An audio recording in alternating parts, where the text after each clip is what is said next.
Stenstrom's Micro Society is a community upon itself. We have 2 days a week that we are dedicating time where students get experiences in a VAN process, which is a venture, agency, or nonprofit, and they are experiencing real-world situations as far as supply chain, as far as dealing with getting paid, depositing that money into an account, and then of course spending that money. We are one of 2 schools, I believe, in the state of Florida, and then we are part of a bigger organization called the Micro Society International. We have named ours MicrOviedo as we sit in Oviedo, and so the students are benefiting from it because we're allowing them to get a sense of what it's like to be a contributing member of society at large. Hi, I'm Owen. I'm the mayor of Miss Renner's class. In my job in Micro Society, I'm the secretary, so I work with the legislators, which is the government, and I'm in charge of like taxes, and I take down notes for new ideas for Micro Society and stuff like that. The structure of Micro Society, there's 3 types of vans. There is like the business type of van where they like sell things. And then there's like agencies where it's like the courts and peacekeepers, which are kind of like the police.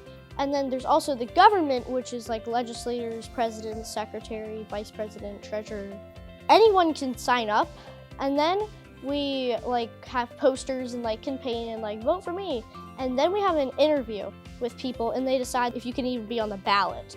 And if you make through that, then you go on the ballot, and then there's voting day where everyone, the whole school votes.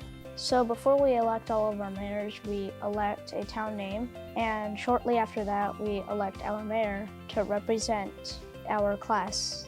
There's a huge varieties of jobs and how they work, and I'm interested because I change my jobs every year to see how they work. My job in Micro Society is a judge, so I work in court and I decide who's guilty and innocent. You get to know like more about what jobs you want to do and what you don't want to kind of do when you're older, so you get to explore. My job in Micro is Stenstrom Harvest, and I pack food and give them to kids that need them.